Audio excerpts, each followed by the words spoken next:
Ada satu kisah yang sangat menarik. Kisah ini terjadi di zamannya Nabi Isa alaihissalam,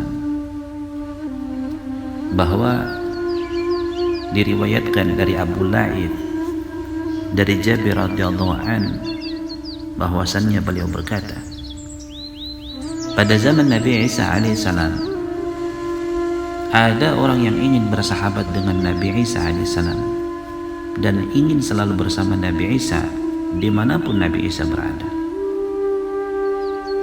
Pada suatu hari berjalanlah Nabi Isa bersama dengan orang tersebut, yaitu sahabatnya Nabi Isa, hingga mereka sampai di suatu tepian sungai. Mereka lalu berhenti sejenak untuk melepas lelah, kemudian mereka makan. Pada saat itu ada 3 potong roti. 1 potong dibagi untuk sahabatnya, 1 potong untuk Nabi Isa alaihissalam, dan 1 potongnya lagi belum dibagi. Sementara itu pergilah Nabi Isa di tepian sungai untuk minum, dan saat kembali roti yang tinggal 1 potong sudah tidak ada. Nabi Isa lalu bertanya kepada sahabatnya, siapakah yang mengambil roti yang sisa 1 tadi? Jawab sahabatnya, saya tidak tahu. Nabi Isa lalu diam, kemudian melanjutkan perjalanan sampai di tengah hutan.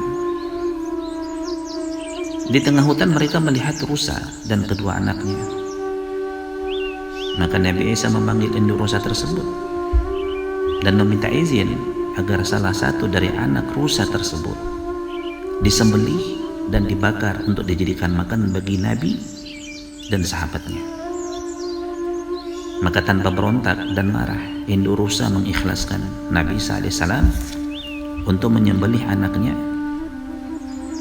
Setelah dimakan, Nabi Isa lalu kemudian mengumpulkan tulang belulang anak rusa yang telah dimakan tadi, dan dengan izin Allah subhanahu wa ta'ala, Nabi Isa alaihissalam berdoa untuk menghidupkan kembali anak rusa yang telah dimakan tadi agar bisa berkumpul dengan induknya dan bermain-main seperti semula.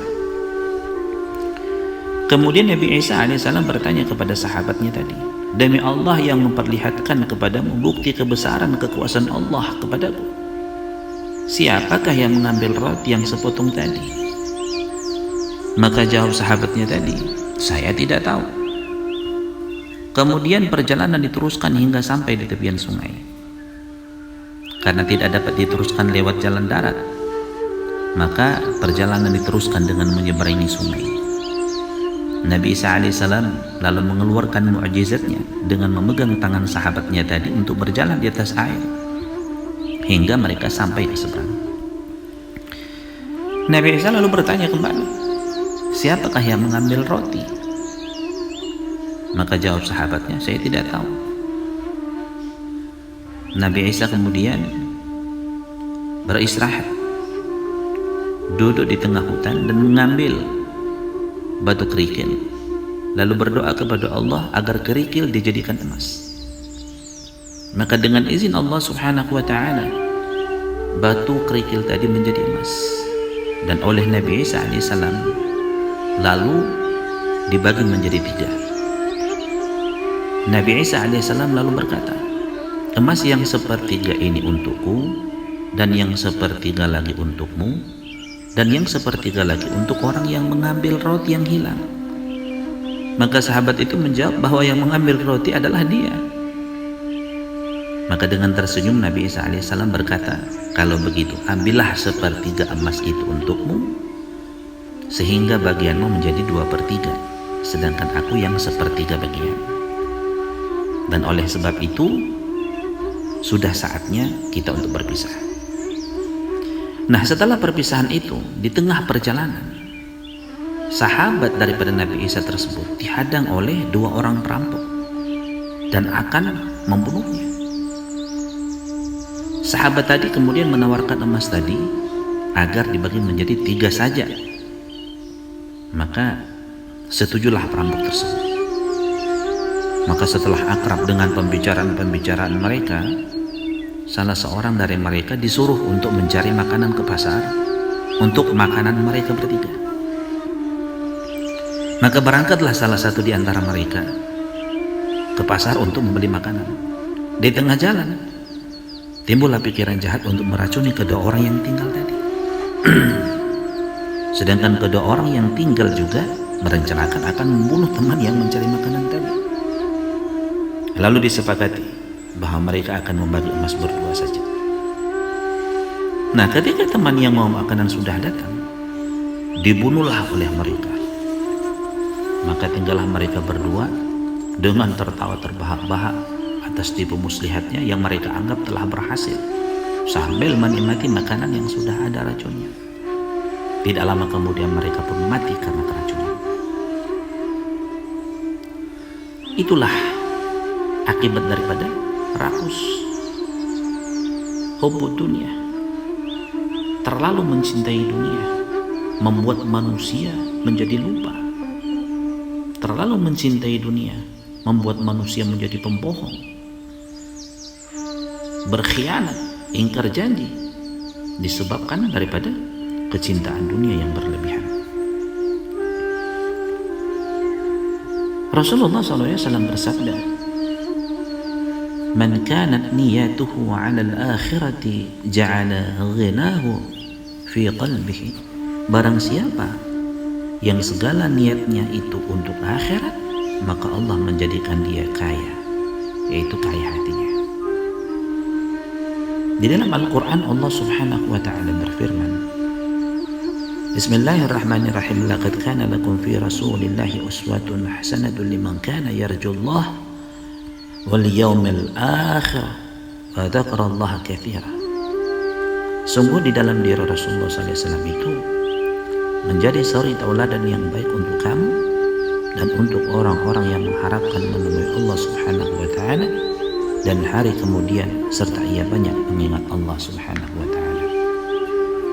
Di dalam hadits lain, riwayat dari Syaddad bin Aus radhiyallahu anhu, Rasulullah SAW bersabda,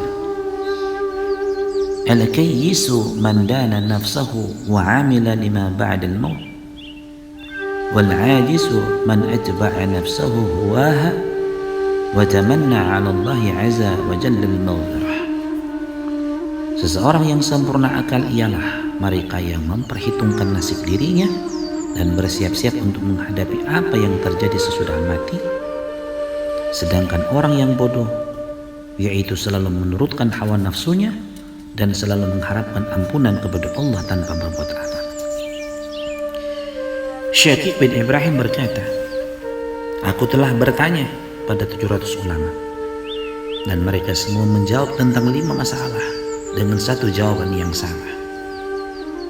Yang pertama ialah, aku bertanya, siapakah yang sempurna akalnya? Mereka lalu menjawab, orang yang tidak cinta dunia. Siapakah orang yang cerdik? Mereka menjawab, orang yang tidak tertipu oleh keindahan dunia. Maka siapa pula orang yang kaya? Orang yang menerima redha yang bagiannya dari Allah. Artinya mereka rela dengan hukumnya Allah, yaitu mereka menerima takdirnya Allah Subhanahu wa ta'ala. Lantas siapakah orang yang mengerti agama? Mereka berkata, orang yang tidak meminta berlebih-lebihan atau tamak atau serakah di dalam hal dunia. Dan siapa pula orang yang bakhil? Mereka menjawab, orang yang tidak mengeluarkan hak kewajiban Allah dalam hartanya. Subhanallah, Masya Allah. Dari kisah ini kita bisa mengambil ibrah, kita bisa mengambil pelajaran bahwa mencintai dunia secara berlebih-lebihan bisa menimbulkan petaka. Oleh karena itu, ambillah dari dunia itu sedapat yang bisa kita ambil, artinya sesuai dengan kebutuhan kita. Insya Allah dari kisah singkat ini, insya Allah manfaat. Amin, Allahumma amin.